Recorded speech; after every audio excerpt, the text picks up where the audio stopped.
Three.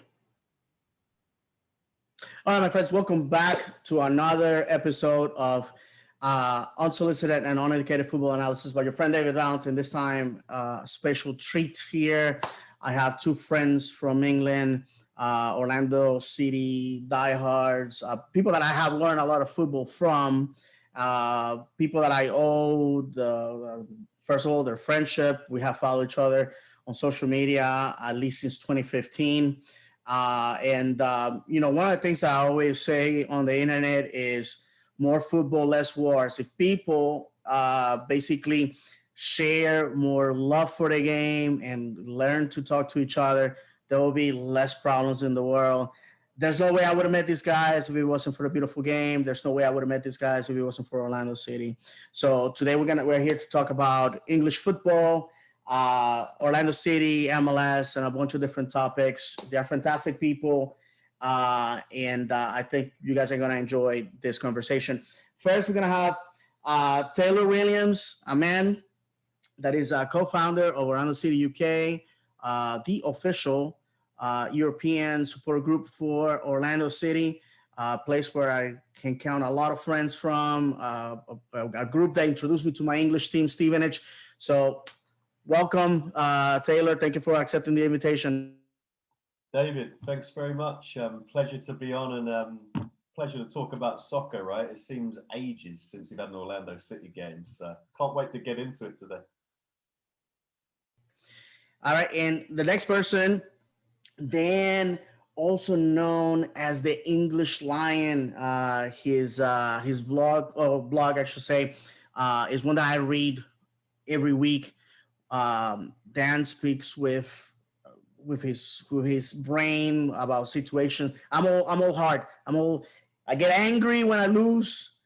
I go fly off the hinges. I hate losing, but when I read his blog, I sort of brings me back into my channel. So Dan, thank you for accepting the invitation. Welcome. Yeah, thanks for having me on, David. I think that's probably the first time in my life where anybody's ever said I've used my brain. So I want to thank you for that. No problem, my brother. No problem. So, all right, guys. So we are, like I was telling you before we started recording, in the Spanish version of my podcast, I basically ask everybody to introduce themselves to the audience. So we're gonna go in reverse order. Dan, I just want you to introduce yourself to the audience, who you are, where you're from, what clubs you follow, how you get into writing about Orlando City and football in general, and all that good stuff. Yeah, sure. So I'm Dan. I'm from a town called Nottingham, which most people kind of associate with Robin Hood. I'm born and bred Nottingham Forest supporter. So that's kind of hardened me to being an Orlando City fan, basically. We've had 22 years, I think it is now, outside the Premier League. So, we're still going strong. I've kind of had like a bit of a long journey towards Orlando City, really. I kind of loosely started following the MLS about 2007, 2008, whenever Beckham went to the Galaxy. So I've kind of always loosely followed it ever since then. And then I was quite fortunate when I was at uni to work at Walt Disney World on the Walt Disney World International College Program for 2 summers. So spent 2 summers in Orlando, made loads of friends, some who I count among some of my very best friends. And then one time I went back out to work for Disney Cruise Lines, and a friend of mine said, "Oh, we've got a football team now. You should come and watch us." And I was like, "Oh, okay, yeah, I'm up for that." 2011 0-0 draw against Dayton Dutch Lions. Lewis Neal played. And it was just an amazing experience, because I was kind of sat there like with a beer in my hand in the stand, actually watching the game, which is something we're not allowed to do. We can't be trusted to do that in the UK. And then ever since then, just speaking to people at the game who were so amazed that somebody from England was actually at the game, was just incredible. And ever since then, I've just been hooked, really. So naturally, I used to write about Forest. And Forest fans tend to be quite temperamental. So it's not always the easiest audience to interact with. And with me now living back in the UK, kind of starting the website and writing my analysis, it's kind of a way for me to still feel close to the club, even though I'm in reality thousands of miles away. So yeah, and I've been doing it just over a year now, and I never thought it'd be as popular as what it is. So yeah, it's just been great so far.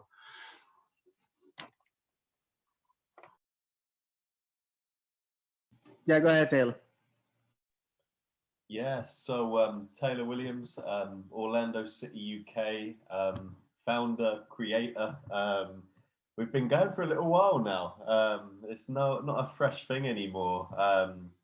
Started it back at the end of 2015. So full respect for Dan. You know, watching the team from the USL days. You know, I fell in love with the team really MLS era, 2015. I've obviously done all of my research, you know, and looked back at those wonderful years in the USL, you know, since I've established a fan club. But my kind of love of the team stretches back to 2015. If you ask me, I mean, Orlando is a second home to us. Myself and my family have been traveling there for probably over 30 years, you know, like our whole family combined. I mean, it genuinely is a second home. So honestly, nowadays, 6 years into establishing this fan club, I mean, Arsenal is my massive team here in England, always has been by birth. You know, Orlando City over the years, you know, it's come up like that. It's like neck and neck in terms of passion now. I mean, I really root for the guys, you know, as you well know. I've been running our official fan club for 6 years.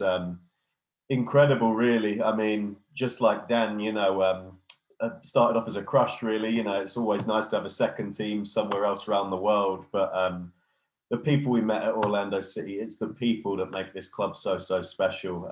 Both working inside the club, but more importantly, you know, guys like you, David, supporters have just been so welcome. And every week we do a new preview.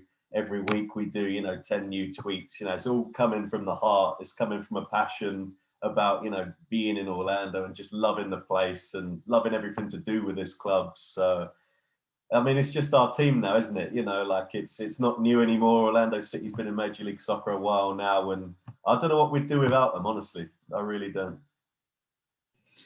Well, that's great, guys. Obviously, I have followed you for a very long time, so I'm very familiar with your stories.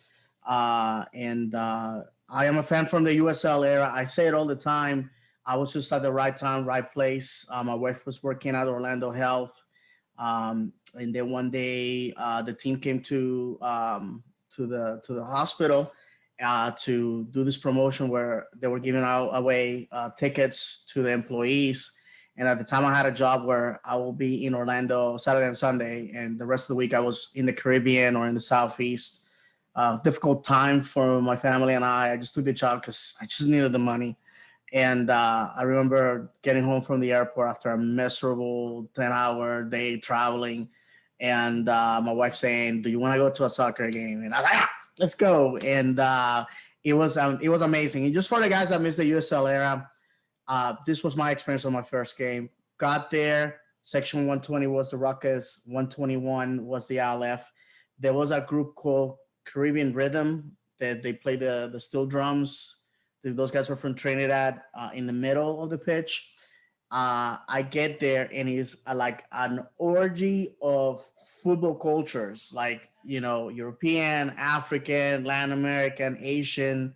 And I remember it was a Scottish guy with a purple kilt flying, waving a Scottish flag in the Orlando City colors, chanting. And I was just like, at that time, unfortunately, I have never been to live football. Everything had been on TV for me. And I have discussed this on my blog many times, so I don't want to rehash the story. But I just remember seeing it. Fast football, aggressive football. Adrian Heath with an incredible personality, the players. To me, it was just an amazing experience. I remember turning to my wife and saying, "We have to come back to this, not for free. I'm willing to pay for this product." And the story goes: 2 trophies for the league, 5 trophies for regular season. It was just a fantastic run. And then we show up to the House of Pain, MLS. But before we go to that, talking about pain and suffering, I was on vacation this week and I found myself in a parking lot in Fort Myers, waiting for my wife to come out of the supermarket. And me and my kids were watching the penalties being taken in the final between England and Italy. Full disclosure, my mother-in-law is first generation Italian. Her parents were born in Naples and Sicily, respectively. My wife has family there, but to me, my heartstrings were pulling for England. Obviously, I have a ton of friends that I have made over the years. I know how much it meant for you guys, and seeing it go the way it went down, it was devastating. I had teams that have lost in PKs. Fortunately for Orlando City, in 11 years of history, 11 seasons of history, we have never lost penalty kicks. I just want you guys to go over that, because me and my kids were just like, it was just like it was a pain that we couldn't describe, because we're not English, we don't stay on top of the English team. But I just felt that in that game, the team that wanted to win it all, that had all that energy, that momentum going for them, just luck wasn't on their way. Taylor, take us through the emotions. Still not over it. And honestly, when you lose on PKs in a final in your own country, I don't think you ever get over it, honestly. Heartbroken, devastated, gutted. Yeah, I mean, honestly, reflecting on it now, it's been a week. It hurt so much more for me personally, because I thought we were going to win on penalties. I thought, obviously it was a very tight game. I thought, we rode out that extra time period. Gareth Southgate is a pragmatist. We know that.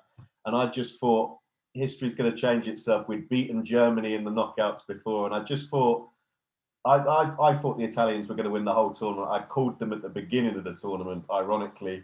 But I just thought if we get through extra time, it's just history's going to be different. And to see my boy, I bought his shirt for the Euros. I'm a massive Arsenal fan, Bukayo Saka.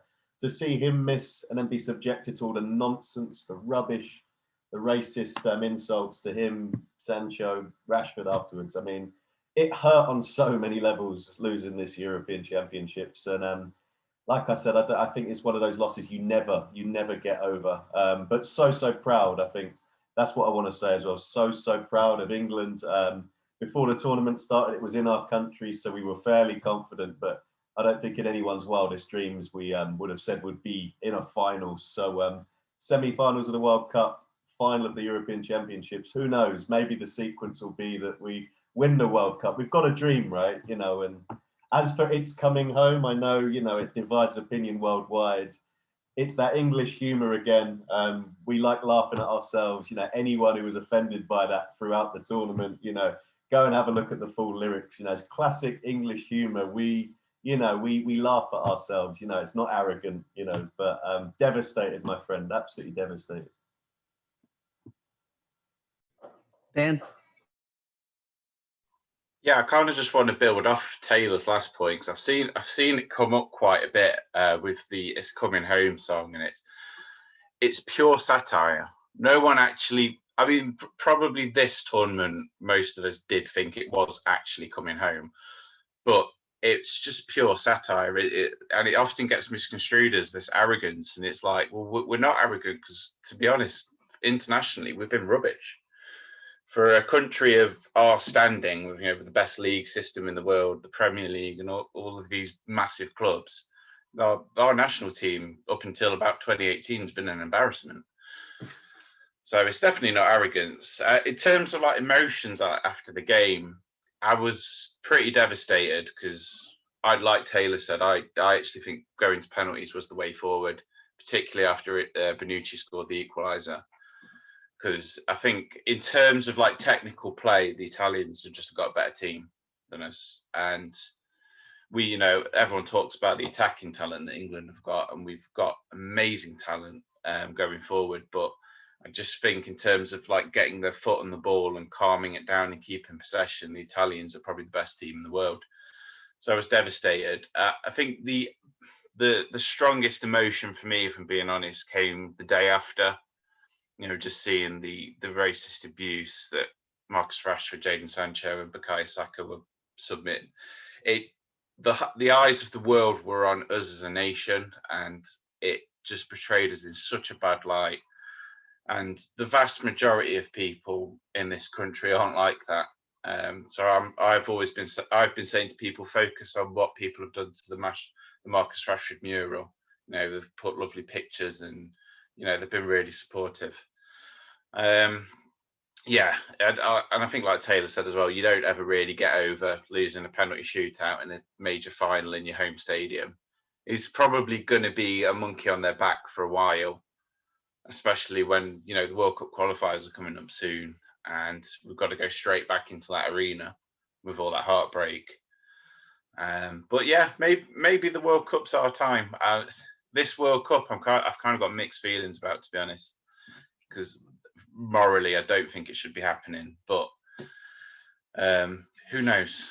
Who knows? Maybe it'll come home in 2026. So be it, my friends.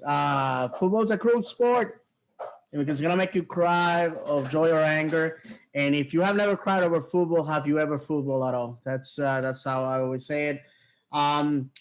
Which segues to the following topic. The state of English football, at least here in the United States, when Daryl DK, especially in Orlando and Florida, when Daryl DK from Orlando City went on loan to Barnsley in the championship, a lot of people got a taste of, and I'm making air quotes, the lower league football or lower league English football.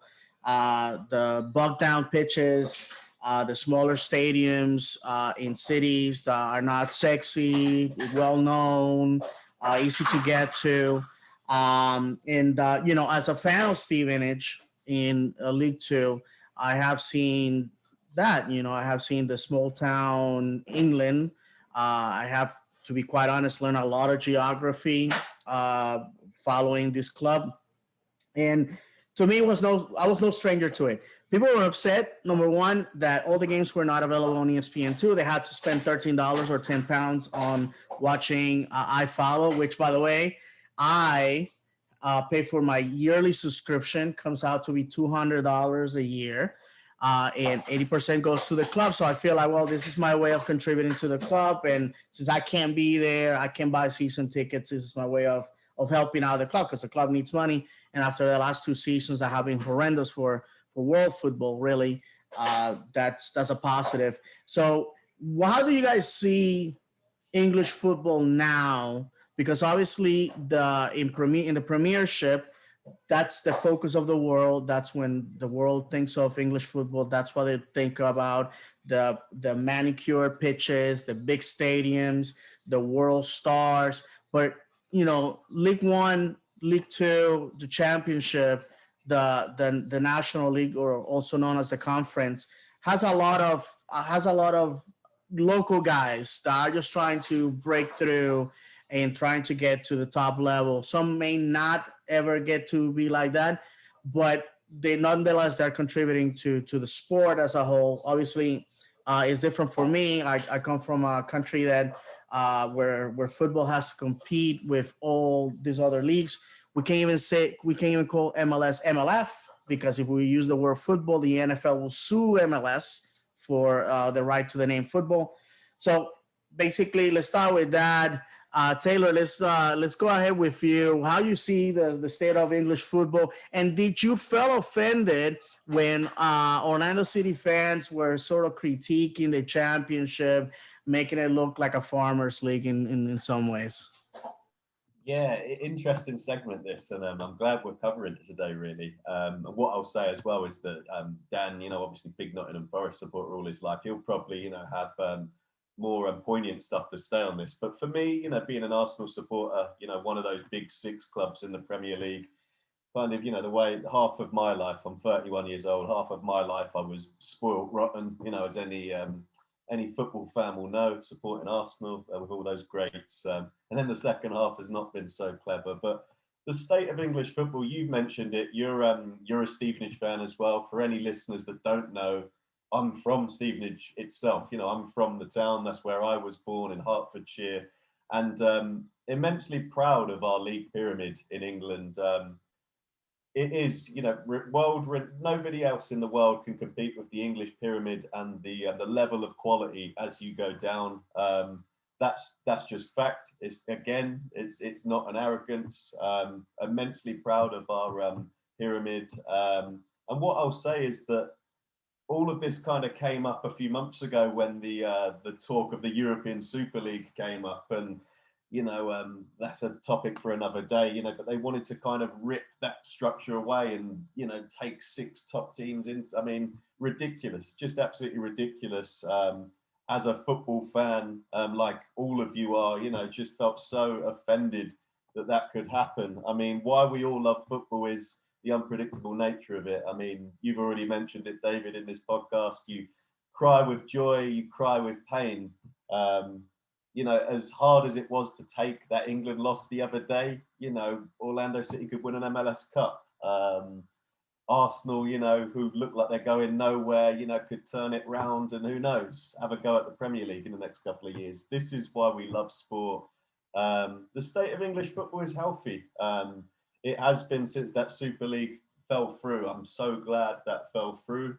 And before I move on and let Dan have his say, what I'll say again, interestingly, over the last couple of months, and DK's spell at Barnsley, did see a lot of slandering from the US supporters, kind of, you know, knocking Barnsley's style of play, you know, knocking the Championship as a farmers' league. I mean, I love the Championship. I'm an Arsenal supporter. The last 10 years has been, you know, meh.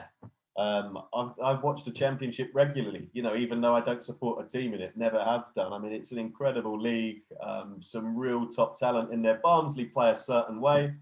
You know, every team in England plays a different way. Burnley could play completely different to, you know, Man City. But so be it. You know, it's a high level of football, and I think you're seeing DK's goals for the national team in the air. I think his heading game, you know, his work in the air has come on leaps and bounds since his spell at Barnsley. So just put some respect on the English pyramid. There's some top talent there, and just because it's an inferior league to the Premier League, it doesn't mean it's any less quality, you know.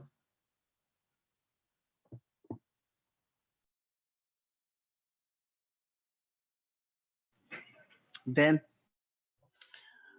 Yeah, I think overall English football's in a pretty good place. I just kind of want to echo what Taylor was saying about the Super League, obviously. The outrage that kind of came about after that was announced, and I think people have now got a newfound appreciation for what we've got in this country. The Championship, and I should know because I've been watching it for the last 20 years. As we've been stuck in it, apart from a 3-year excursion down to League One. It's an incredible league. The quality might not be the best in the world sometimes, but it's so unpredictable. Like today, we're sort of less than a month out from the start of the Championship season. My team, Forest, could just as easily get relegated, and they could just as easily win the league. It's so unpredictable. You don't know who's going to do what from season to season, even from match to match, which it's kind of an interesting segue into what we were saying about the Barnsley and the Daryl DK situation.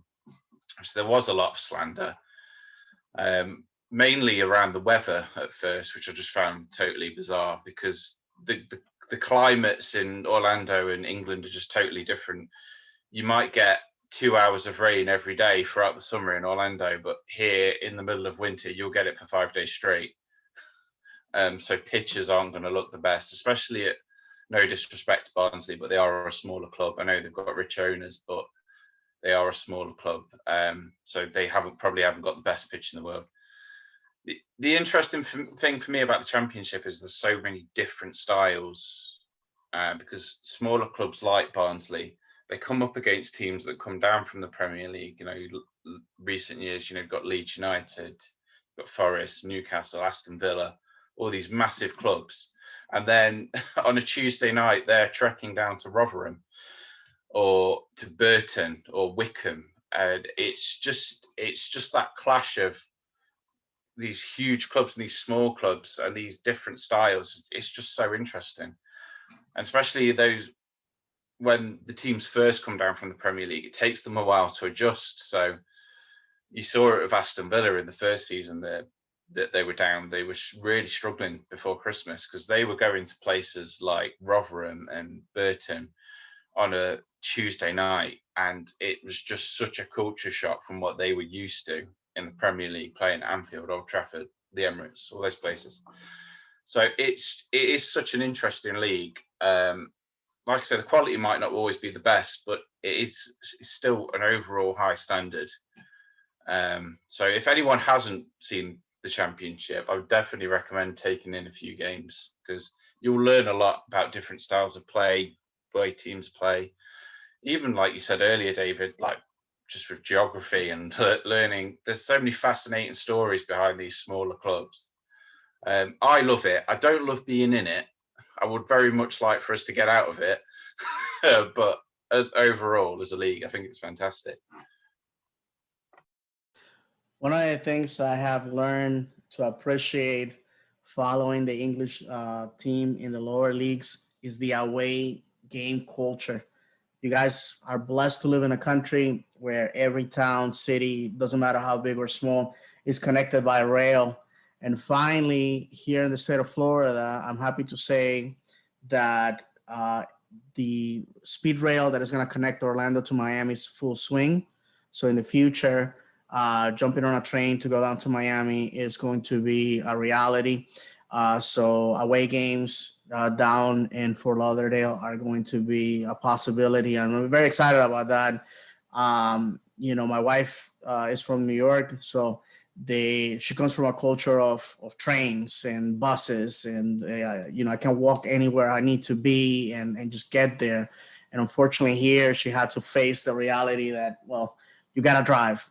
And when it comes to MLS, in particular Orlando, for us to go to, let's say, Vancouver, it's just an impossibility. Only a very few people that I know made that trip. As a matter of fact, a few years back, I ran into a guy, a Vancouver fan that had come down, and I felt compelled to buy him a beer. I said, dude, you're my hero, because I can't possibly see myself doing that. I know Taylor went on to away games when he was living in Canada. He went to Montreal and away game in Toronto.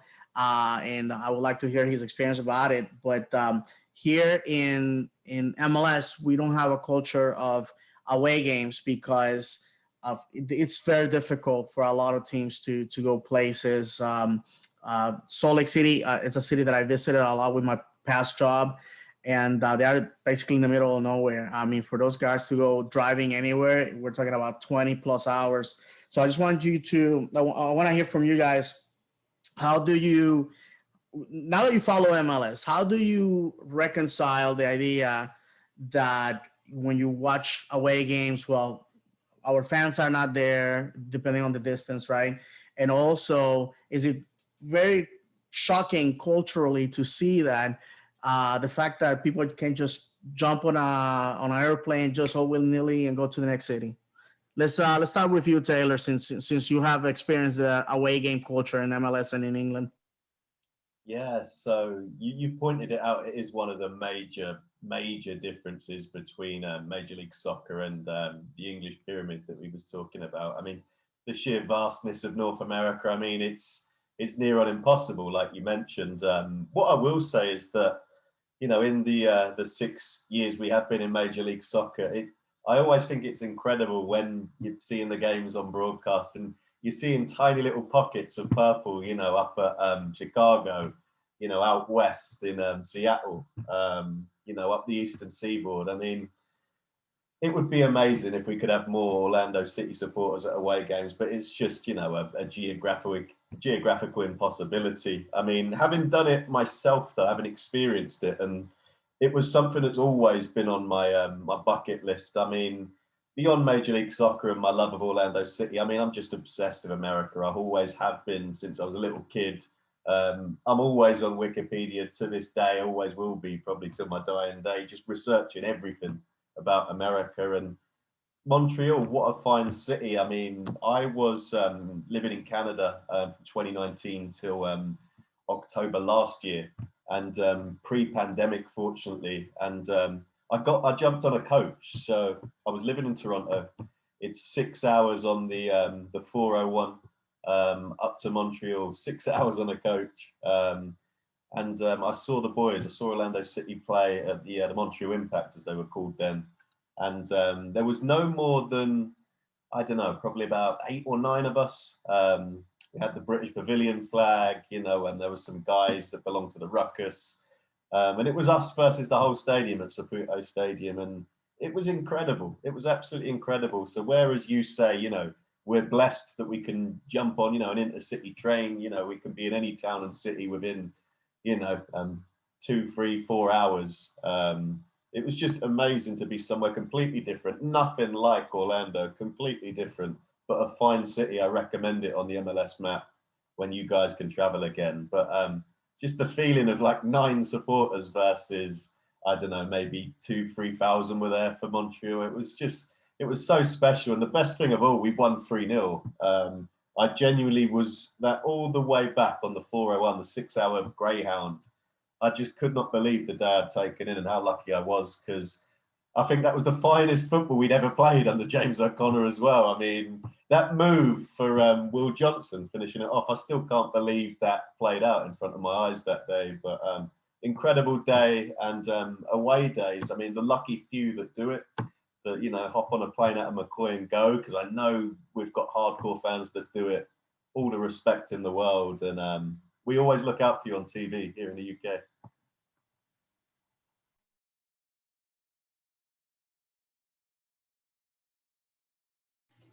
Dan? Yeah, I've always got such massive respect whenever we're watching a game and there's, like Taylor said, little pockets of Orlando fans everywhere. It's an interesting one for me because I'm not alien to the concept of away travel not really being a thing in the States, because I followed the league for a while, and also I'm an NFL fan as well. So I'm kind of aware of it. It's like even today, we're recording on Saturday and it's Toronto tonight. It's such a huge journey for anyone to take. So it's hardly surprising, really. It's been on my bucket list. I'd always love to go to an away game in MLS. Hopefully, I'll get to do that at some point.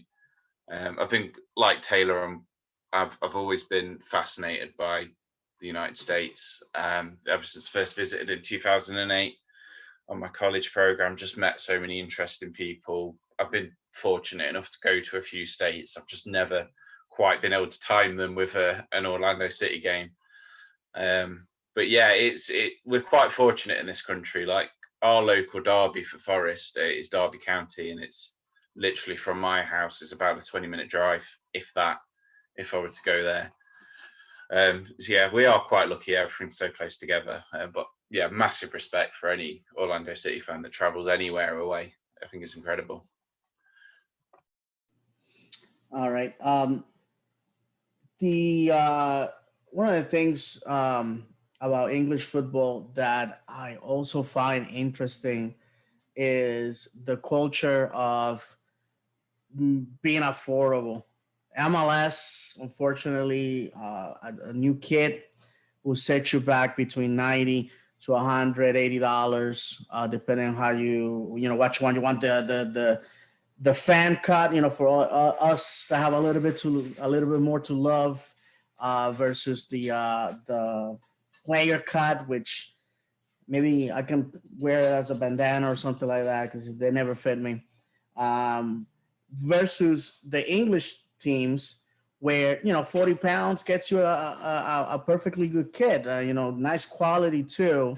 When you go to the games, especially in the lower leagues, you were talking about 5 pounds to, I don't know, 25 pounds just to go to a game. The concessions are very simple, very, very straight to the point. Pie, burger, fry or chips, however you want to call it, drink. And obviously the big difference is you cannot drink alcohol while you're in the stands, something that in Orlando and MLS It's heresy because you always see the guys selling beer and people going to get beer during the games, which I don't understand because we miss so much just going for the beer run. But I mean, do you think that maybe MLS is missing the boat on making football affordable? One of the things, and I have been a big I don't want to say I've been complaining a lot, but one of the things that upsets me is that I feel that the ticket price and the merch and all that is keeping away the working class folks that this game was founded for and to.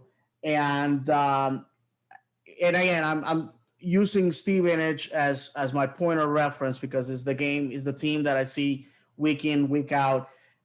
There I see a lot of normal folks, right? That just spend their money. They just go to watch the supporter team, and it doesn't break the bank for them to do so.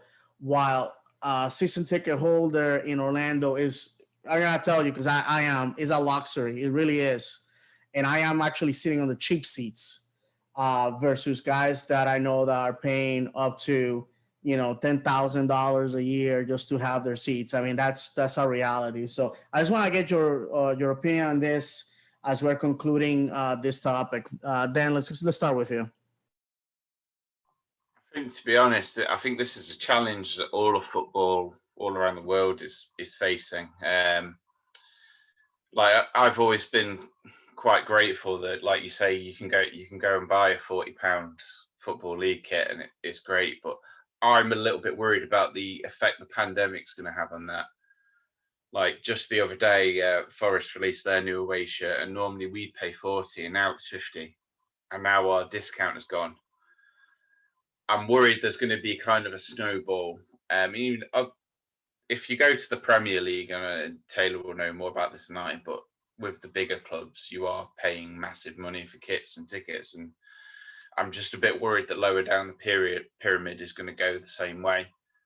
But yeah, in terms of like MLS, it's difficult really because obviously whenever I've been, the experience you get at an MLS game, especially in an Orlando City game, and I know I'm biased, but the experience you get is so much more than what you get in an English game. I remember 4 years ago, I got married, and my shout out to my friend Mike. He's like one of my best friends. He's an Orlando City season ticket holder, and he came over, and Forest were playing Fulham on a Wednesday night, and he went to get a beer at half time. We'd been sat in silence because Forest were losing. It was just awful, and he brings it up to the seat, and I'm like, mate, you can't, you've got to stay here and drink it. And he's like, what? I'm like, yeah, sorry, we can't be trusted.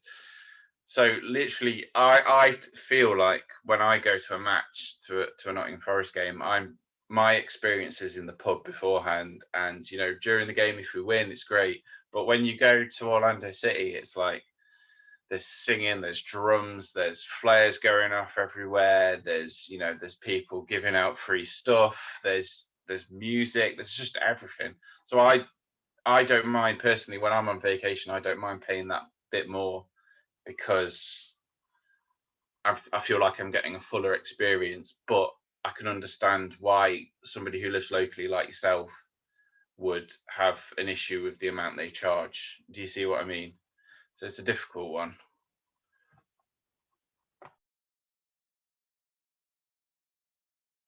Go ahead, Taylor. Yeah, for me, I echo Dan. I mean, we all love the team in purple. We all love Orlando City, but we are different, aren't we? I mean, when we go over, which is, if we're lucky, once a year, if you're really lucky, a couple of times a year, the difference between English football and Major League Soccer, it is that experience. It's in your face. It's classic American. It's larger than life. There's music, there's drums, there's flares. It really is an experience, like Dan summed up just now. So we're obviously happy to pay it on those occasions. But in terms of football at large, and I mean, I'm a massive kit nerd. I buy them every year. So this is a good question for me because even if I don't particularly like them that much, I buy them because it's got Orlando City's crest on it. They are expensive. I don't know the answer. Obviously, Major League Soccer is a growing league. You know, if you buy an authentic jersey, you know, the one the players wear, which is something that in my lifetime growing up, the authentic and replica was a kind of Major League Soccer thing. Over the last 8 to 10 years, it's an English thing. You go in the Armory at Arsenal, their club store, you get the player spec one. I mean, that's like something silly, like £150, you know, and it does leave you feeling a little uneasy. I mean, it's the everyman's game, but I mean, the kits, you know, if you're kitting out your whole family, you know, if you raise a family of Orlando City supporters, a family of Arsenal supporters, and they all want the kit, you know, the one the players wear, it's a scandalous amount of money. It is. So I don't see it changing. You know, Major League Soccer is still a growing league, you know. I don't know who, you know, I can only imagine it is, you know, Don Garber and the guys at NYC who, you know, make the prices up. But it is a lot of money, especially if you want all the printing and all the little accents and bits, you know, that, you know, they promote. I get, you know, they're there to make money, but in England, you know, £45, £50, like Dan mentioned, I think that's plenty for a footy jersey. All right, and Dan touched something that is a concern is the fact that we expect football to take a big hit. Pre-pandemic, we saw Berry disappear from the EFL out of League One and Macclefield's Township out of League Two. I mean, for our American friends that think that pro relegation is the magic vaccine for North American football. Well, you know, it does kill clubs. So food for thought there. Guys, next year we're going to be having the biggest spectacle on earth, the World Cup in Qatar. I have been to that area when I served in the Navy. I visited Bahrain and the UAE, Dubai in the late 90s when the beginning of this massive fantasy city was starting to be created. I'm gonna be honest with you; it was a difficult time. Obviously, I wasn't there vacationing. I was on an aircraft carrier running missions over southern Iraq at the time, being harassed by Iranian boats. And this is the place where I was introduced to football per se. When we'll hit port, we'll do so with our friends from the Royal Navy. And I thank those guys that took the time to answer the questions of a pesky American guy about football. I wish I would have. Obviously, now we have Facebook and all that to stay in contact. I wish I would have stayed in contact with a lot of those guys. Some guys were like, just bust off. You know, I'm wasting my time with you. You guys are not. Your guys are not about football. And but some guys did. One of the things that I know is Qatar is a very small country. So for the first time, we're going to see a very condensed World Cup. Also, it's going to be played in winter for obvious reasons. I've been there in winter, and I can tell you that it's hot as the vestibule of hell. So I can't imagine in summertime. And also the different culture. There's not going to be drinking in the streets. It's just everything that it's going. The controversy about the construction of the pitches and the stadiums and all that. How do you guys visualize this next World Cup? And of course, the next one after that, Orlando is jockeying for to be a host. I hope that we can strike again, just like we did in 1994. But that's a story for another day. Taylor, what's your expectation of this controversial World Cup that is about that we are about to witness? It's going to be weird. That's the first thoughts about the Qatar World Cup 2022. It's going to be weird. I mean, it's going to be in English wintertime, right before Christmas. So that's going to be a new feel altogether. It shouldn't be there, inshore, it shouldn't be there.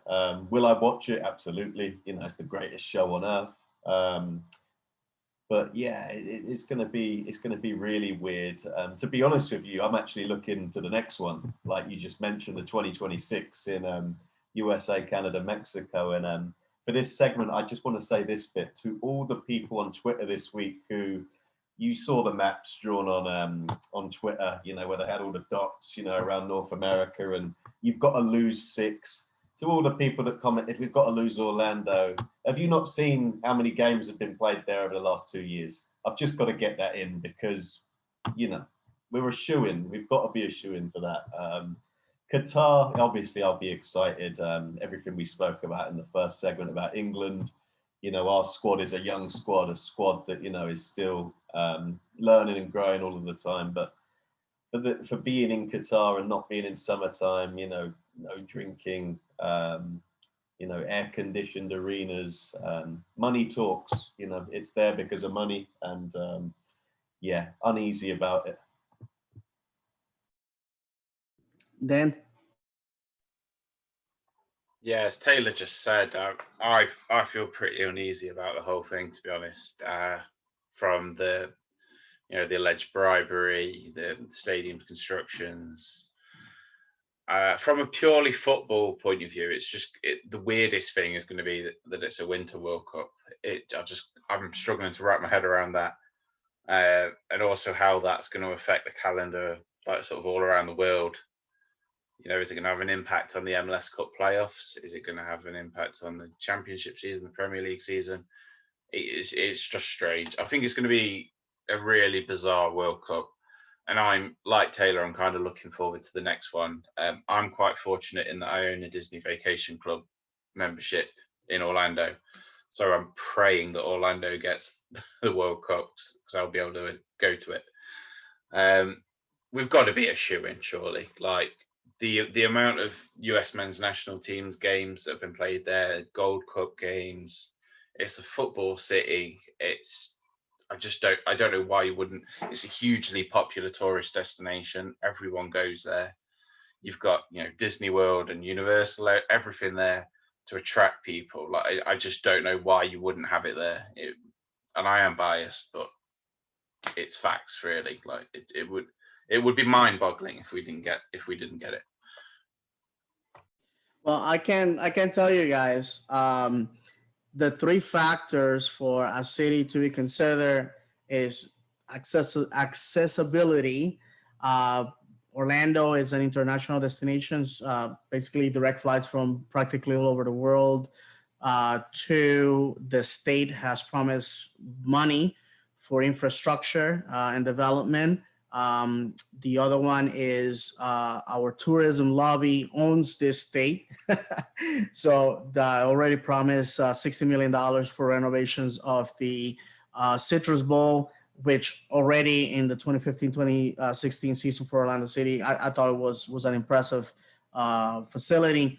And with that said, I don't think that the state with the 3rd largest congressional delegation is going to sit on their hands and let other cities take a preferential treatment over Florida. I think it's coming. I don't see Miami being a host city. Traffic there this past week was horrendous. I can't imagine with 30, 40 million people going there. I think Orlando has it. Besides, we have so many hotel rooms in this town. And we have Disney, we have the beach, we have a lot of things going on here that makes it attractive. I think when people go to watch the games, they also think about what's around it. This one we have talked a little bit here and there, but I want to hear your story in particular. Dan, let's start with you. What brings you to MLS? For somebody who has the best and greatest football just right there in your driveway, for somebody that can, grab a microphone and said, my people invented this sport. Aside from the English language, football is the 2nd greatest gift the English people have given the universe. Why will you follow a club in the United States in a league with no relegation and quote unquote being a retirement league?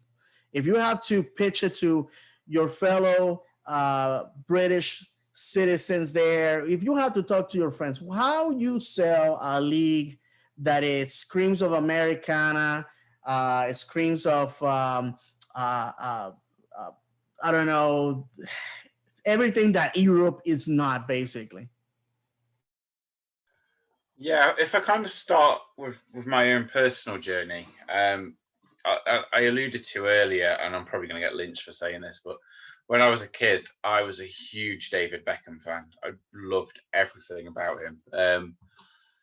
Obviously, being a Forest fan, I never really got to see him play live, but I just followed him wherever he went, essentially. So when he went to the Galaxy, it was like my natural curiosity was like, oh, what's this? Like, I was aware of the States. I was sort of interested in the country at the time, but like him going there, like really escalated my interest to the point where I'd be playing FIFA with my friends and I'd pick LA Galaxy and stuff like that.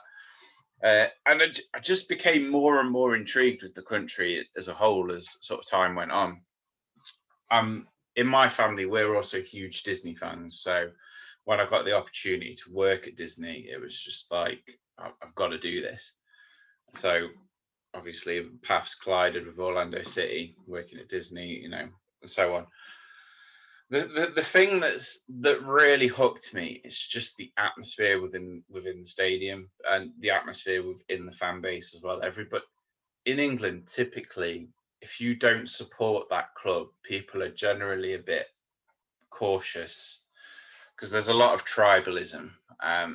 It tends to be different if we get overseas fans because everyone thinks it's amazing that there's a few American fans and fans from South America who follow Forest, and it's like, hang on, you can watch great football where you're from, and you're watching this rubbish. We find that amazing. But yeah, just feel you feel like you're part of the community, and the standard is getting better as well. I will admit when Beckham first went over, I don't think the standard was great. I think over the sort of last 10 years, you've seen a real exponential improvement. You've got young players coming from all over the world, and it's an attractive place to be. Genuinely, like for the last couple of years, when people ask me like, "Oh, what are the best games you've watched recently?" Most of them have been MLS games. If you look at things from like our recent history, like the running of the wall and things like that, you don't get that anywhere else. The games are packed with drama. There's atmosphere. There's great football. It's just I love it. I will happily stay up till 3 o'clock in the morning watching it. It just, I don't know. It feels like home. It makes me think of that Dennis Bergkamp quote. You know what I'm talking about, Taylor. You find a part of yourself in a club, and I've definitely found that with Orlando City. It's now where I'm to the point. Obviously, I grew up a Forest fan, but it's 50-50 to me. Like if the miracle were to ever happen and we played each other in the World Club Cup final, I don't know what I'd do. I don't. Obviously, that's never going to happen, so I don't need to worry about it. Taylor? God, how do I follow that? I mean, I could sit here and listen to you guys talk about your love of Orlando City for hours and hours on end, because it is such a special club. And, laugh at me, whatever. It almost brings a tear to my eye listening to that, because it's my tale as well. I love the town. In short, it's the game I love. It's the beautiful game I love, in the city beautiful, in the place I love. So if you ask me, there's nothing not to love about it. I mean, we're blessed at the moment to have Oscar Pereira leading the team, because finally in the big league, in Major League Soccer, there's some, so there's some real credentials there. There's really something there this time. And we've all craved that for a long, long time. But I mean, I've always been a fan of Major League Soccer, YMLS for me. So I've always been a fan of Major League Soccer since the 1.0 days. Some of my earliest memories, if I think back, Tom Traxler, shout out Tom, obviously with the Panthers now. He has the United World Soccer Shops, doesn't he? And on many a vacation, we went to Festival Bay Mall, end of International Drive. Many Brits will know it. And he had his United World Soccer shop up there. And in the early days, I remember I'll say this, I don't support him. I bought a Freddie Ljungberg Seattle Sounders jersey. That's how long I've been interested in MLS. Obviously being an Arsenal supporter years and years and years ago, before Orlando City came about, of course. But yeah, the league's grown exponentially, like Dan mentioned. There's genuine quality coming from this league now. Just look at Alphonso Davies, look at what DK did in such a short period of time at Barnsley.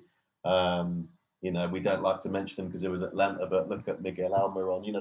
There's these names now, and it's a growing league that is only going to get better. But I mean, as Dan mentioned, Orlando City's atmosphere and the community, it's that community feel that's the hook. I can't stress that enough. I mean, my experience would probably have been completely different I love Orlando and always will, but if I came over for those first games that I did and, people didn't really, like that I was coming from afar and weren't really interested and weren't really saying, oh, that's amazing. My experience could have been completely different, but in your town, in our town, it's not like that. It's always a welcome in essence. People have always rooted for what we've done. They've always been amazed that we're so interested in it. And my kind of counter to that is, why wouldn't I, go to town on this, and research it and love it and talk about it? Because, what a product you have at Orlando City. And I think league-wide, I think people look enviously at our club. Honestly, this is not delusion. I think people look enviously at our club and, kind of our tribalism and what we've created in such a short period of time, USL and MLS. And it's a special club. Alex Littau and other people have mentioned it, and they sum it up like I'm trying to here. And it's just a special club that is unlike any other. That really is the truth. And it's what did the Tifo say at the Citrus Bowl? These colours are for life. I mean, every football fan will know that, but it's 50-50, Arsenal and Orlando City all day. I actually had the privilege and the honor of interviewing Tom Traxler and Jeb Ratcliffe after they left the club for Orlando Lions. Then it was me, Cleon, and my brother from another mother, Eddie, Mr. Eddie Cruz there. And we interviewed them in a Orlando ale house. Everybody kept asking, what are you guys doing? What's this podcast about? And we're like, Orlando City. Okay, whatever. So it was just a fantastic experience, because these two men, they reek of Orlando football history, Orlando City history. And not seeing them there, not that Adam and Miguel are doing a bad job. I just feel that some things sometimes are meant to, we need to stick with them. But like Tom said, players, staff come and go, the supporter remains. And these two gentlemen are actually not gone. They are season ticket holders, so they are not completely gone from Orlando City. Just wanted to mention that since Taylor brought Tom's name up. Moving on to Orlando City, as a sort of an insider, while these two gentlemen here sharing this video with me, this conversation, are thought of in friendly terms, with a lot of affection by the front office. I'm the opposite. Every time my name is brought up, it's, what did he do now? What did he say now? And I'm infamous there. But they take good care of me, even though they might not be my biggest supporter sometimes. But one of the things that we're finding out now is, my friends, we were broke. We were running this team on a budget operation.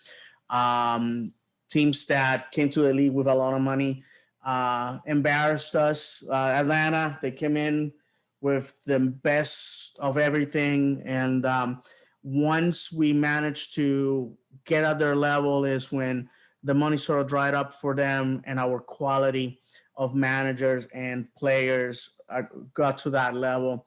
I have to say that I have met Oscar Pareja personally, fantastic individual. Myself and my podcast partner, Kenneth Ortiz, he just had us in our back pocket. I remember Kenneth telling me it felt like talking to an uncle that you haven't seen in a while. And I just really got that vibe. And I remember him in February 2020 telling us as we were walking away, he's like, "Hey guys, remember the time of losing ends right now." And Kenneth asked me, "Do you think he means that?" I said, they all say the same things. So, and obviously things have changed. The Will family is our new official owners. Late June was the last transitional period. I am very familiar with the Wills. A lot of people know them as the owners of the Minnesota Vikings, but the Wills, they're Jewish. I'm Jewish. I have said it in the podcast everywhere I stand, and they have a fantastic story. Their parents are Holocaust survivors. Like I have said before, my father-in-law obviously was touched by that tragedy, and we sort of remember it every time we have family events. And my family overwhelms my wife's family like 20-1 because obviously, they died. But they have been involved in a lot of Jewish organizations. They're wealthy. These people are just they have money, my friends. They have money, and they have already said they're coming to invest money. They're coming to invest money not only on the players but on the facilities, which I think that our training facilities are superb. I know Taylor got to see the old facilities. I want to hear about your experience with that over there in Lake Sylvan. And I'm excited that we're gonna have money, guys. That we're gonna have money to invest into the squad. That money is no longer gonna be an issue. So I want to get your views. Let's go with you, Dan. Are you excited? Are you hopeful that this influx of cash and successful ownership is coming into the club? And also, if you can, in review, look back, Flavio Augusto da Silva's tenure as our owner. If you positive, negative, that you want to talk about that. Yeah, I think when the news first broke, I kind of always have a natural anxiety of new owners anyway, just because of experiences with my club team and here in England. But I'm like you, I'm familiar with them from the NFL, from the Minnesota Vikings. I've heard nothing but good things. So I'm like now at the point where I feel quite calm and relaxed about it. I don't want to get too carried away because, yeah, it would be nice having the cash to, spend on new players and stuff like that. But we're in a good spot now. So I don't want to kind of just throw a checkbook at it. And I think it's dangerous. I mean, it's interesting that you brought up Atlanta United. And this is not me just dumping on them, but I always said that what their success was kind of built on sand, because you can go, hey, yeah, here's a load of money and we'll sign all these players and get this great coach.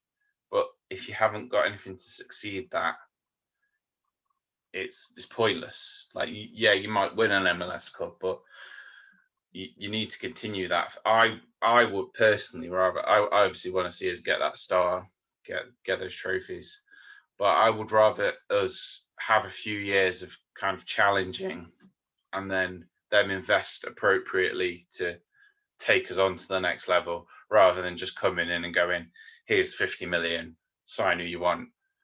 And I don't think they'll do that because they haven't taken that approach with the Vikings. So I don't see why they would take that approach with us. In terms of Flavio, I think he's done a lot of good for the club. I think he gets a bit of a bad rap sometimes. I think when he took over, keeping the likes of Kay Rawlins, who is amazing, like in the club and kind of keeping those links with the community, I think he did really well to acknowledge that. He probably hasn't invested as much as he could have done in terms of the playing side, but then also if you look at the stadium, he was a big proponent behind that. So I wish him nothing but the best, really. Taylor? Yeah, I mean, Flavio's tenure he'll forever in history be the guy that, took Orlando into the big leagues. So first and foremost, thank you, Flavio, for all you've done for the club. Wish you all the best going forward in the future. Echo Dan Sports, Kaká was the big marquee signing back in 2015. That went around the world.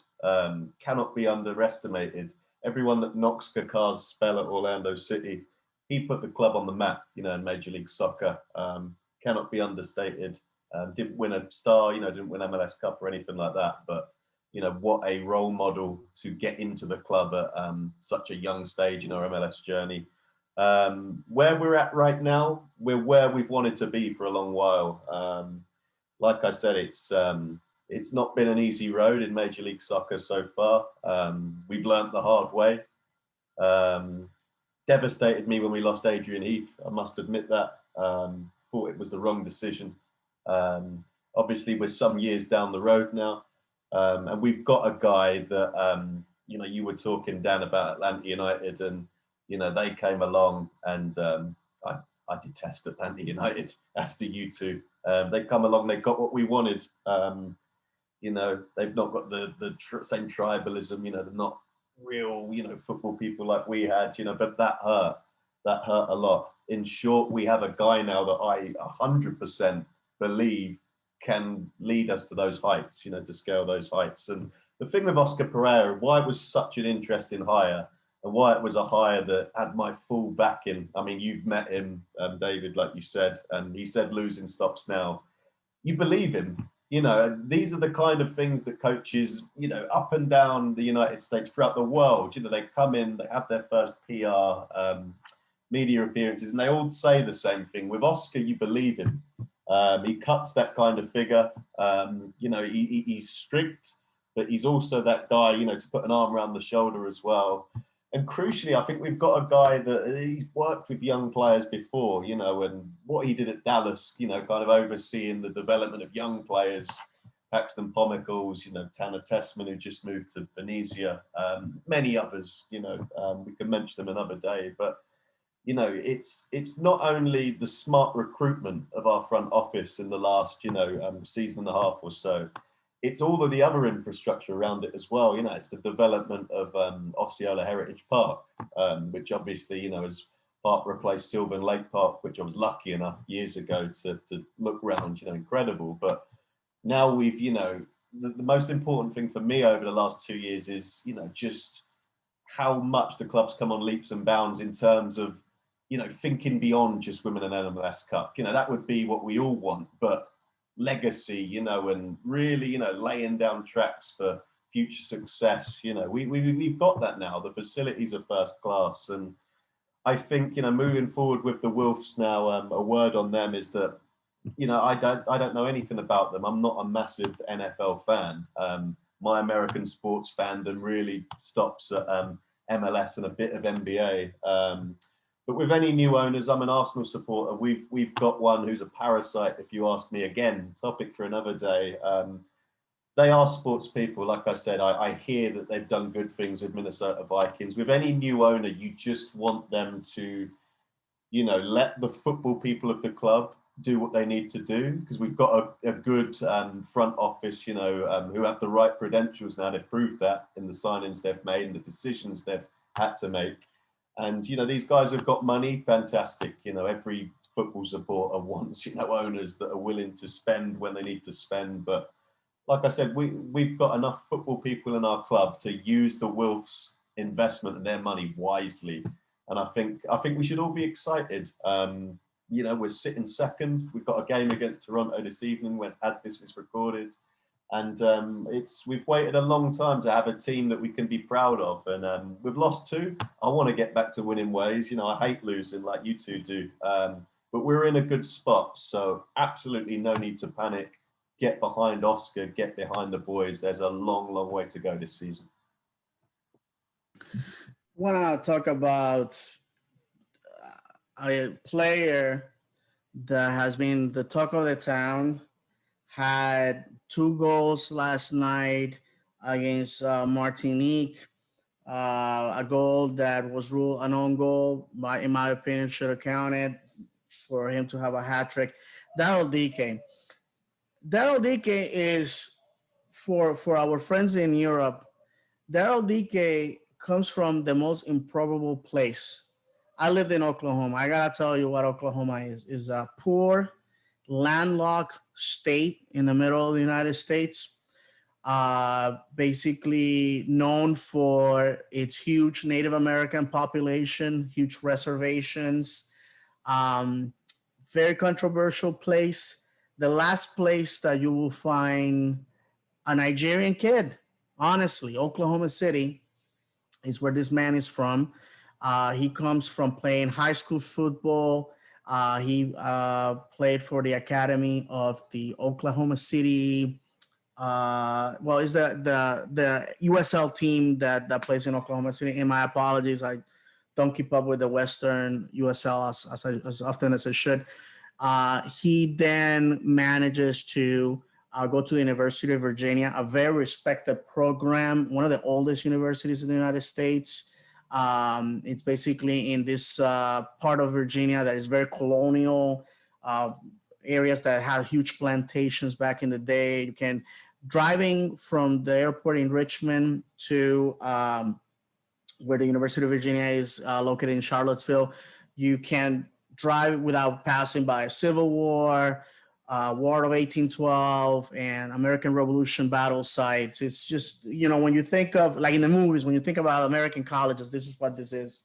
And funny or interesting thing, my job took me to the hospital of the University of Virginia the week I met Daryl Dike in person.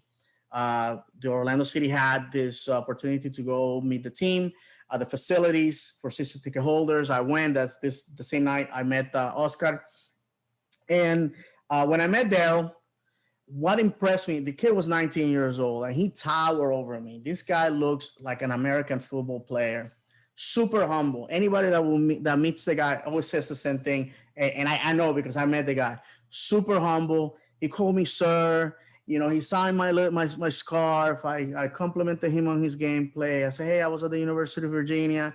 And when I went to work on a laser and I was talking to the surgeon there and to the nurse, and they know about you because they're huge football fans for the University of Virginia. Oh, yeah, the place is lovely and all that. And he has exploded. Went to England. The players, the fans of Barnsley downplay this thing. Now they're crying for him as if the Messiah had come to them and had disappeared. Daryl Dike, what's going on with this guy? I've seen him play live.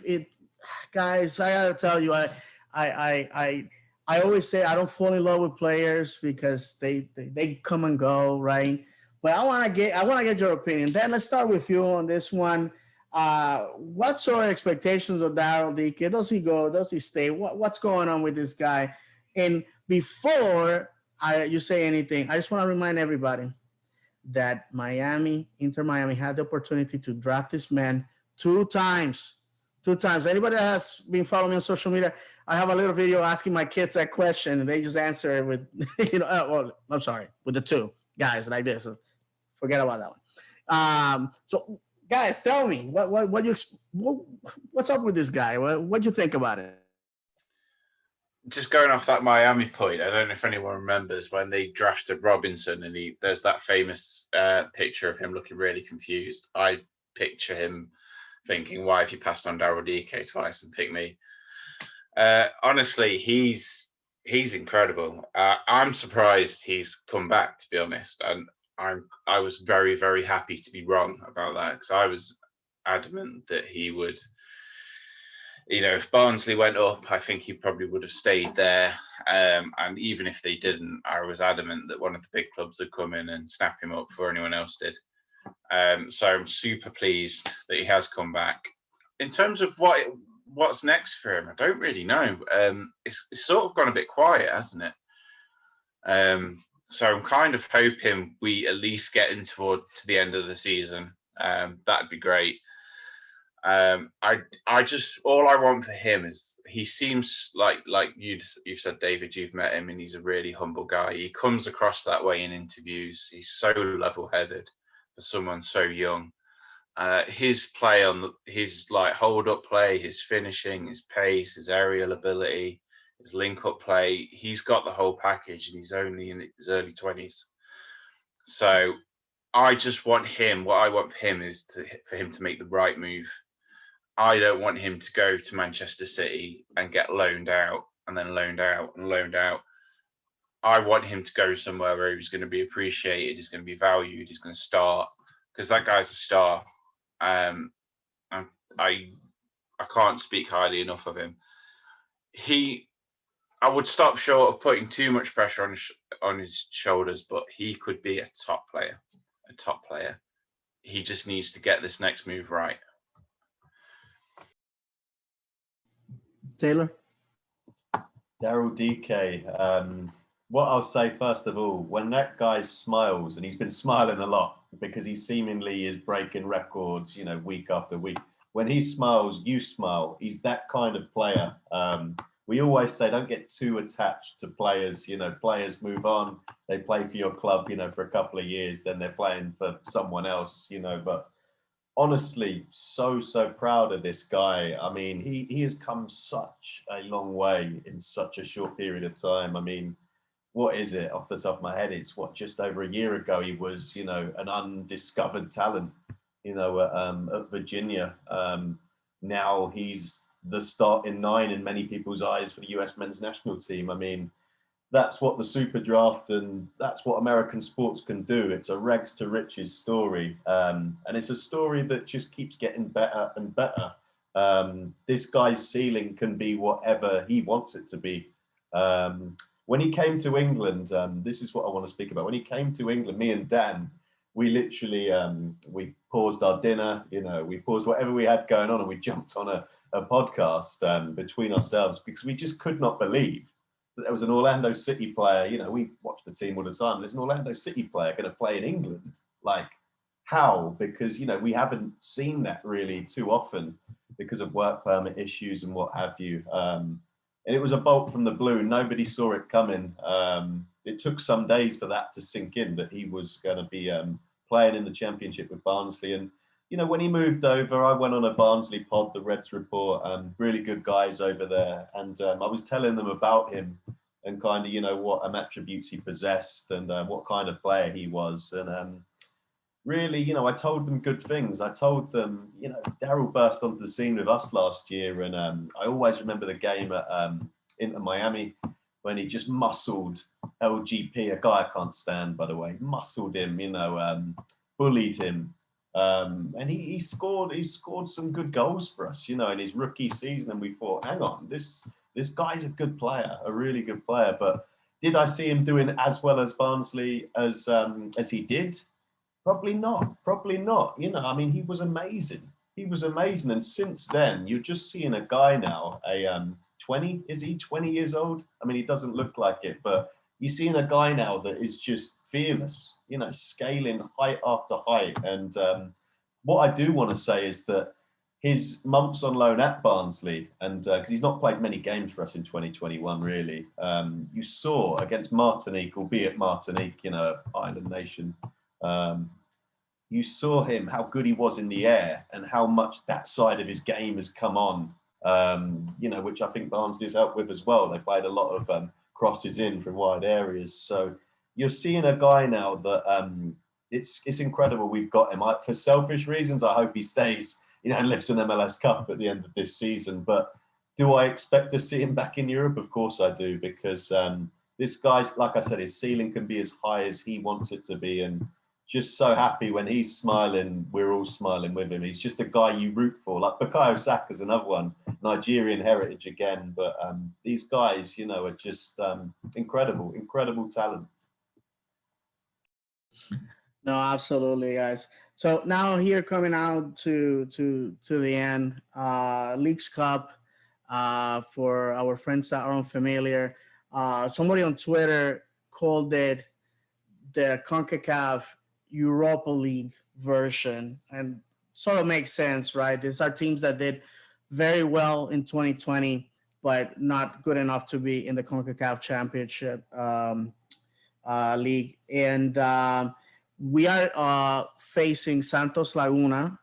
This is a team from the city of Toluca, from the state of Coahuila. This is Miguel Gallardo's hometown, by the way. Miguel Gallardo is, I mean, what can we say about the guy? Played goalkeeper extraordinaire for 4 years here, sideline reporter, broadcaster, coach with South Orlando Soccer Club, with the program that the Orlando City Foundation has with at-risk youth. This man is a machine, and I have told people many, many times, if my life and my children's life depended on it, for my wife to identify Kaká out of a lineup of 3 people, I will be dead. But if this woman can identify Miguel Gallardo from 15 miles in the fog, every time I run, by the way, I run into Miguel Gallardo a lot because we live in the same area. I'm not gonna say where, so people can mob him, but I run into him at the supermarket all the time. And many times I want to say something to him, but I'm like, I just want to give him his space. This guy is sick and tired of people telling him, "Hey, I love you, man," 24/7. So we're gonna be playing against these guys. These guys had a fantastic season last year. They were the runner-ups in the last championship. The Mexican League has what is called Apertura and Clausura, which is basically the 2 halves of the season are played. A champion is crowned, and then the championship from the beginning, from the spring, and the one from the fall, they come together for the ultimate championship. And I know that's a little weird for the Anglo fans because we don't do that in the States, we don't do that in England, but in Latin America is very, very common. That's how I grew up watching football in Puerto Rico with the half and half. Expectations, guys. Before I hear from you guys, I gotta tell you, I'm just happy to be nominated. We're gonna be going against Football Powerhouse. I actually am doing a collaboration with Nación Guerrera, which is the biggest podcast covering Santos Laguna, one of the biggest podcasts in Mexico. I want to thank those guys for the opportunity of giving us a little fish, the opportunity. But the fact of the matter is, win or lose, I think we it's a great opportunity for us to test our international dancing boots, and regardless of what the result is, I want us to introduce ourselves to Mexican fans as a club that can give you a fight. Now, with that said, before I give the microphones to you guys, one of the things I said in the latest episode of Tiro de Esquina, the Spanish language podcast I produce about Orlando City, the way you create a name is you go and you hit the biggest boy in the yard in the nose, you make him bleed. And this is the opportunity for Orlando City to make a statement, regardless of what happens. If we go and we defeat Santos Laguna, a club that comes with a lot of history, a lot of trophies, a lot of superstars, if we go and beat them in our house, my friends, then we can start thinking about a bigger and brighter future for Orlando City. Then let's start with you, and then we go to Taylor. I think similar to yourself, I'm just happy to be involved, really.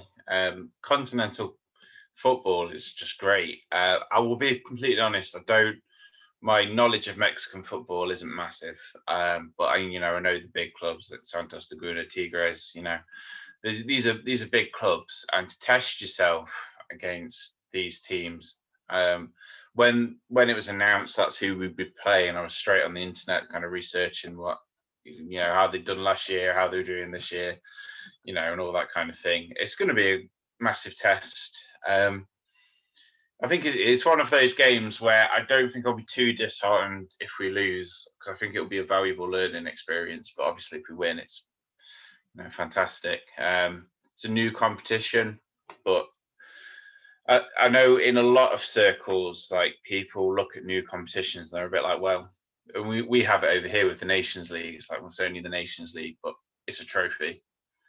When you if you enter any form of like knockout tournament or trophy, your aim should be to win it for me, because Otherwise, what's the point? So yeah, I'm just happy to be involved, and I'm kind of hoping we can continue to be involved in trophy, competitions like that. Obviously, the big one is the CONCACAF Champions League, but this will be a good stepping stone. It'll be a good learning experience. So I'm excited. Taylor? Yeah, echo your thoughts, really, guys. Excited and happy to be there. Do we want to make up the numbers? No. Every tournament you enter, you harbour the ambitions to win it. Do I think we'll win it? Probably not. The Mexican sides are strong. Like Dan, my knowledge of Mexican football isn't great. I know the bigger teams in the league. Obviously, know that Oscar himself was at Tijuana. So he'll know more about Santos Laguna than we do. But just a word for, like I said, Miggy Gallardo, he's going to be split on that day. I mean, that's his hometown team, man. So God knows, a penny for his thoughts, on match day. But yeah, happy to be there. It's a learning experience, like Dan mentioned. In the off season, when we were seemingly adding winger after winger, our people at Alvarado has barely kicked a ball. Then Van der Water came in. Chris Mueller's still around. You thought, man, like we keep on signing these wingers. Like we could field an 11 of wingers. I think with the way the schedule is in Major League Soccer, with the Gold Cup, you need to have depth. And with us being in the Leagues Cup, we've known we're going to be in it for a long while now. You need depth. You need to give your squad enough minutes. I mean, you're seeing people like Derek Dodson, aren't you, at Hartford Athletic? He started like a bull in the china shop over there. I mean, August 12th, the game against Santos Laguna, I think the loan is we can kind of recall him when we want. Maybe it's a tournament for someone like him. Who knows? That's the interesting thing for me. It's kind of how seriously does Oscar take it in relation to where we're at in the season. I think he'll respect the competition personally. Like I said, it's Orlando City's first foray beyond Major League Soccer and the US Open Cup. So I want to see us do ourselves proud. Like I said, it's still, we're 6 years in, but we're still in the stage of his Orlando City being put on the map. If we can get a win over one of those Mexican sides, it's a great feather in the cap. So I'm quietly confident we could progress through this round. I'll be interested to listen to your podcast with the guys to find out a lot more about Santos Laguna, because I don't know a lot. But yeah, really excited that we're in the Leagues Cup. And the last thing I saw, it was announced this past week that the final of the Leagues Cup is going to be at Allegiant Stadium in Las Vegas. The Death Star, it looks like. Dan will like that, being a Star Wars fanatic. So what an incredible stadium that is. So if that's not enough motivation for these guys to get over to Nevada and lift a trophy, I don't know what will be. No, absolutely. I couldn't agree more with you guys. Orlando City is going to be facing Toronto tonight. We lost the last two games. Felt the absence of Pedro Galese was huge. Our friend Austin, I don't wanna dump him. The guy, he's alone. He's a young kid. Hard to be compared to such a complete goalkeeper like Pedro Galese. We had a lot of injuries. Pato flew with the team. Expectations that he's in the 18 this time. What do you guys expect of tonight's game? A game that is going to be played 7:30 p.m. Orlando time, 12:30 a.m. already on Sunday in the UK. You have to go back to 2019 for the last time we actually lost two games in a row. Losing is part of football. Is a streak. Okay, two games. You see the circumstances where we lost. You, I guess, can't excuse it. But we're going against Toronto side that has fired their manager personally. Chris Armas, he was a great player for the Puerto Rico national team. I'm gonna leave it at that. As a manager, I'm sorry, he wasn't it. He wasn't it. That's it. And now they're back at home. Don Dwyer is back with the team, the best team he ever played for, according to him. So what do we do, guys? What is the expectation now? Toronto's gonna be missing some players for international duty. It's with a new manager. I know that they pulled impossible against New England Revolution, but I expect a win at the very least. I think Orlando City is a playoff team, and I just don't see us losing. So Taylor, let's go with you, and then Dan. You know what? I'd love to have your positivity, David. And I am a confident Orlando City supporter under Oscar Pereira. I am, but I'm really expecting a really tough game against Toronto this evening. If I'm honest, to pull a 3-2 victory away at New England Revolution, and to go 3-0 up the way they did, it says a couple of things to me. It says that they wanted Armas out, the players, they're snakes. And they literally just flicked a switch against the best team in the East at the moment. So, it's a talented roster. Armas, he's not it, like you said, but TFC have had a strong roster over the last few years, and Ali Curtis has always, backed the team. They added Kemar Lawrence, Jefferson Soteldo, good quality players coming into the team. So I'm not usually too fearful as an Orlando City supporter under Oscar Pereira. Am I fearful tonight? Of course we can go there. Of course we can go to BMO Field, a stadium I know, having been there, watched Orlando City get a draw under James O'Connor. Of course we can go there and get a win, but I think it's going to be tough. We have had the break. I think the break's been key for us, and it fell at the right time. 9 days. A Chicago Fire loss was tough. It actually came after England's win against Denmark, so I was up, but then I was back down again. But I think it's going to be a tough game tonight. I don't know if Josie's back in the squad. I know he was kind of isolated, but chomping at the bit again. Dom Dwyer, man, that miss in the last minute at Exploria. Forever a Lion. # Forever a Lion. I mean, thank God he missed that. That would have been gutting. But we've dunked on these guys twice already this season. We've got to take heart from that. It's Armas is gone, but it's still the same players. We've got the better of these players. Like you said, they're missing some players for international call-ups and what have you. So I think it's going to be a tough game. Obviously, they're going to have a lot of supporters there. It's the first game of BMO Field in, I think I saw 319 days. I think the last time they were at home, I think I was still there in Canada, living 10 minutes up the road from the stadium. So it's going to be a raucous atmosphere in there, down by the lake. And I would take a point. Controversial. I know a lot of Orlando City supporters will be seeing the Eastern Conference and seeing the team right at the bottom, but I honestly would take a point. I want to stop this losing slump. No need to panic. We're second in the East. We will get playoffs under Pereira by hook or by crook. So just want to see a good performance. I would take a point. But like you said, David, to have Gayese back in the team is massive. You have to see what he did at the Copa America. I cannot believe this guy is in Major League Soccer with Orlando City. He is Premier League, top leagues around Europe quality. Honestly, don't at me on that. He is top quality. So Brandon Austin, had some good experiences with club when he was in goal, had some experiences where he'll learn as well. He's a young guy who's learning all the time. His mum, follows us at Orlando City UK, and she always watches every game. I've given her the links to watch the games over the last couple of weeks. So it's been really interesting for me to kind of, put myself in a position where that's a guy's mum rooting for him, really hoping for the best for him. So, he'll learn from, the bits he didn't do so well and reflect on the bits he did do well. But please, Galese's back. He's a top stopper in the league, has to be in the All-Star team. And that's going to be massive for our chances moving forward. Dan? Yeah, I think I kind of agree with Taylor. I think this is going to be a tough game. The Eastern Conference table lies with Toronto, I think. And I've said this in both of my previews for the previous 2 games. They're a much better team than their position suggests. So, the quality they've got.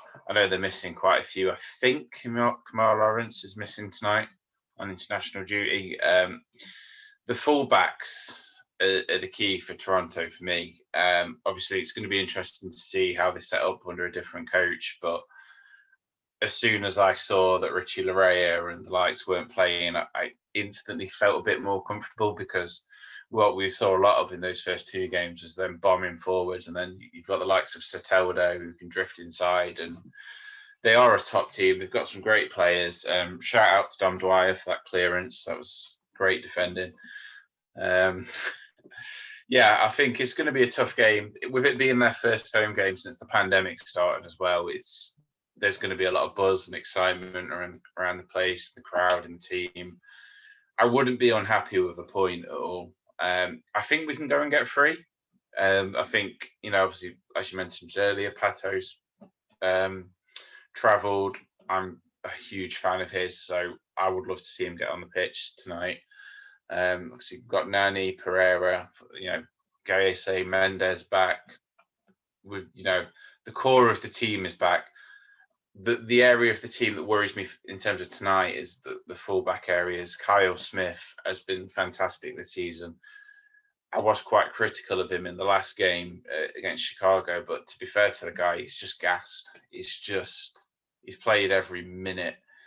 Throw Michael Halliday in. He's done okay. I've been quite impressed with him in some instances. He's made a couple of mistakes, but he's young. But it's kind of been out of necessity. I don't think we would have seen him if Juan had been fit, if Moutinho had been fit. So I am a bit worried. Obviously, there's question marks over Antonio Carlos as well. So I'm a bit worried. I kind of feel like this is one of those games where attack's going to be the best form of defence. Toronto can be hurt. As good a side as they are not a great side defensively. Transitionally, they can get caught, and if we're on it with the likes of Nani and Mueller or Van der Water or whoever plays, I think we'll get chances, and I think we will score goals. We'll definitely score tonight. It's just how many we limit them to, I think. Fantastic. Well, guys, we could be talking about Orlando City and football for hours. This was a great conversation. I want to, again, thank you for accepting. I know with the time difference, coordinating this has been an ordeal, but as a friend and fellow Orlando City supporter, I want to thank you for coming. And obviously, hopefully this is not going to be the first nor the last time that we are going to be together. I just want you guys to basically promote your social media. Where can we find you? Obviously Dan has his blog, and Taylor, this will be a fantastic opportunity to recruit more folks to Orlando City, UK, who I think have done a fantastic job promoting MLS and Orlando City in the UK. So Dan, let's start with you, and then Taylor. Yeah, so you can find me on Twitter. I'm at the English Lion 1. That's number 1, not the word 1. And then obviously the blog is at www.theenglishlion.net. As for me, so we are OrlandoCityUK.com. That's our website where we put up all our stats previews for every single game. We've been doing it for years. Fit them around, the day job, but you'll always get those every week. As for our Twitter, we're at Orlando_City UK. News, reviews, reactions, you name it, anything Orlando City, we're on there 24/7, 365. So get following, and if you're not a member yet of Orlando City UK, our membership packs, we've kept the Lions t-shirts the same since the early days for recognition. So come sign up, come be part of a great community, a community that loves football, loves Orlando City. So thanks for the plug, David. Thank you, guys. And with me, you can find me on Twitter at Florida_man76. Here in YouTube under the legendary David channel, where I vlog in Spanish and English about Orlando City, football in general, just like we have done tonight. So consider subscribing, give me a thumbs up, share the video. I think you don't necessarily have to be an Orlando City fan to enjoy the conversation that we had tonight. about our club, about football in general. So I just want to thank all of you for watching, and as always, go City.